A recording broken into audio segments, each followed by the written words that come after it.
Welcome to the Key Chapters of the Bible podcast. This is a daily podcast that's going through the key chapters of God's Word.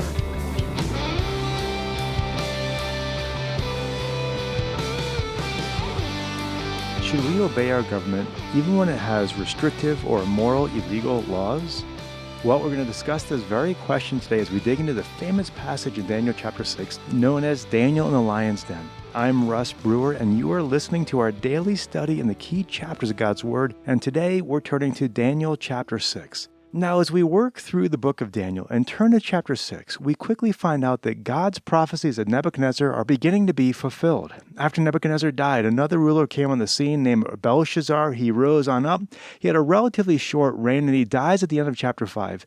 And chapter 6 opens with a new ruler and a new empire. And now we're reading about Darius of the Medo-Persian Empire. Now, at the time, the Medo-Persian Empire was the mightiest kingdom, the mightiest empire in the world. And in this might and in this power, verse 1 tells us that Darius began something of a reorganization project, and he appointed 120 officials called satraps over various districts in his empire. And here's what's amazing. In chapter 5, Belshazzar, remember the emperor who only lived for a little while and had a very uneventful reign?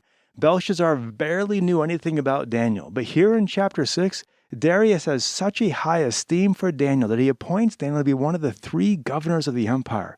Now, it seemed that Darius had heard about Daniel's wisdom and how he had served Nebuchadnezzar, or maybe how he'd even prophesied of Belshazzar's death in chapter 6. And in all of this, and perhaps for other reasons as well, Darius decides to appoint Daniel as one of the top 3 rulers in the land. And so in verse 20, it says that these satraps, these 120 satraps, were accountable to Daniel and these other governors. Well, the other leaders were jealous of Daniel's success, and they began to look for ways to bring him down. First, they looked for any kind of corruption in his life that they could pin on Daniel. But verse 4 says they couldn't find anything where he had crossed any lines. He was totally faithful. This is a dude who was squeaky clean. And so they realized in verse 5 that the only way they're going to bring down Daniel was by concocting some scheme where Daniel's obedience to the laws of God would bring about disobedience to the laws of the land. And so Daniel's integrity was so solid, they could count on him being righteous, and then they would just use his righteousness as a way to ensnare him. And so these conniving leaders go to King Darius, and they tell him that they all want to create a law. This is the law where for the next 30 days, I'm just an arbitrary number. Hey, in the next 30 days, no one can pray to any other god or any other man except for you, Darius. Now, all this was a lie because they say all of the governors were in agreement with this law. Obviously, Daniel wasn't, and he wouldn't be. And so this is just intended to trap Daniel. Now, Darius doesn't recognize the unintended consequences of this law. No doubt his ego is probably blinded by the possibility that everyone just be praying to him or seeking him. No other god in the land be sought but him. And that's just, depending on what you value in life, that might be pretty cool. And so he agrees to pass this law. And so these wicked schemers are just, again, they're so confident that Daniel is going to break this command because they knew there was no way that one of God's people could go 30 days without praying to him. And so this law just comes on out from Darius, and Daniel is faced with the question, what does he do? Now, many people might be tempted just to give in. After all, it's only for 30 days. Not only that, how many people pray in public anyway? Maybe you could still pray, but just do it in private, don't make a big show of it. Well, that's not how Daniel responds to this law. You see, to obey this law would be sin, obviously that, but it would also be sin for one of God's people to seem like they are obeying this unrighteous law. God's people are to stand and show what God's kingdom laws are like. And so in verse 10, Daniel is very deliberate in how he responds. He's now one of the governors of this land, and yet he's also a follower of the Lord, and he is called by God to show the world how kingdom people live. And so in verse 10, once Daniel knows that the decree has been signed, and just to make sure that his actions are clear to everyone around him, he goes into his place where he lives, and he goes to the windows that were open towards Jerusalem, and he continues his discipline of praying to the Lord 3 times a day. Now, again, this is not new. Verse 11 tells us that this is what Daniel just did. He did it previously. Just how he lived his life is how he walked with the Lord. And so it's no surprise that Daniel is breaking the law. And in verse 11, these malcontents, they see Daniel praying, and they there he is. They catch him breaking the law of the empire. And so they go back to Darius in verse 12, and they say, you have this law, and Daniel broke it, so send him to the lion's den. And then in verse 14, it says, as soon as the king heard this statement, he was deeply distressed and set his mind on delivering Daniel, and even until sunset, he kept exerting himself to rescue him. You see, Darius is like, oh, I don't want to kill Daniel. And he's just looking for what loophole can I find, but he can't find any. Because as much as he's trying to change this situation, all of these other guys are like, dude, the law is the law. You got to obey it or face the penalty. And so finally, the king gives the orders for Daniel to be pretty much executed by lion. And as Daniel is being thrown into the lion's den, Darius says to him, your God, whom you currently serve, he himself will deliver you. It's always nice when you receive a little theological pep talk from the very person who's completely disobeying God in that moment. Now, no response is recorded by Daniel, but in verse 17, the lion's den is closed up and even sealed by the king. Now, on the one hand, this seems kind of heartless. He seems like he's kind of a friend of Daniel, and he's just kind of sealing his fate. On the other hand, this is also a way just to confirm the true miracle about what's going to happen.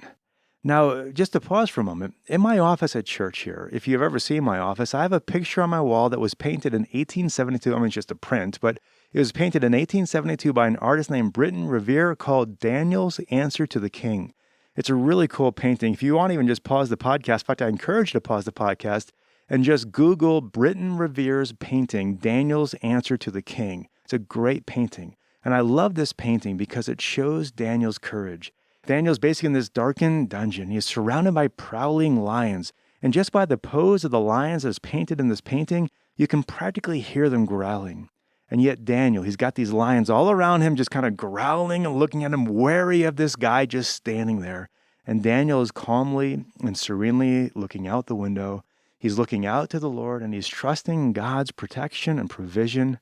He's not going to be bothered or terrified by all these lurking lions. He will fix his eyes on God and he will stand in his trust in the Lord.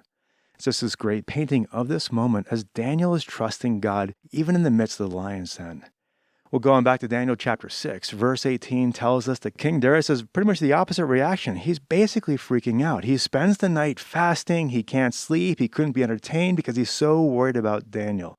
Now, this is heartwarming because it just demonstrates Darius's concern for Daniel. But it also just shows us that Darius doesn't really know if God's going to protect Daniel. He doesn't really know, and he also, his conscience isn't clear because he's not really sure he's even doing what's right. I mean, here you have an example of someone who is carrying out an unjust law, and even they themselves aren't sure if they should be doing this. Well, at verse 19, at daybreak the next morning, Darius rushes into the lion's den, and he cries out with this troubled voice that says, Daniel, servant of the living God, has your God, whom you constantly serve, been able to deliver you from the lions? Daniel's reply is pretty much, yep, I'm here. I was found innocent before him and also towards you, O king. I have committed no crime. Now Darius is thrilled and has Daniel taken out of the lion's den. And in verse 23, Daniel says is not injured at all because he has trusted in God. Then the chapter ends with Darius returning just that ancient form of justice upon Daniel's accusers. And Darius has all of them and their families thrown to the lion's den. And needless to say, those folks don't enjoy the same protections as Daniel. Well, so that's Daniel chapter 6. And although it makes for just a compelling story for Sunday school, there's a more important point here, and this is an increasingly important point for us to understand in our day. Daniel's example here is showing us how God's people live in a world that is not surrendered to him. You know, Daniel is no longer in Jerusalem. He can no longer appoint a Jewish king to a chapter and verse of the Bible and say, hey, this is what we got to do. He's now in Gentile territory. This is a land ruled by non-believers who are just establishing capricious laws just on the whims of popularity. And so how do we handle these situations? Well, for one thing, what we're seeing here is that we are citizens of a higher kingdom. We are the citizens of God's kingdom, and so we must obey God's laws at all times. The laws of man never give us freedom to violate the laws of God. But having said that, this doesn't give us the permission to violate any old law we disagree with. I'm sure Babylon was filled with all kinds of rules and regulations that are not recorded in scriptures that Daniel and his friends were willing to and had to comply with. The issue is not whether or not we like a law or agree with it. The issue is whether or not obeying man's laws would force us to break God's laws. If a government were to establish a law that violates the law of our true king and the laws of our true kingdom, then we have to obey God's laws rather than man's. This is what Peter and the apostles do in Acts chapter 5, verse 21, when the Jewish leadership told them not to preach about Jesus. They answered, we must obey God rather than men.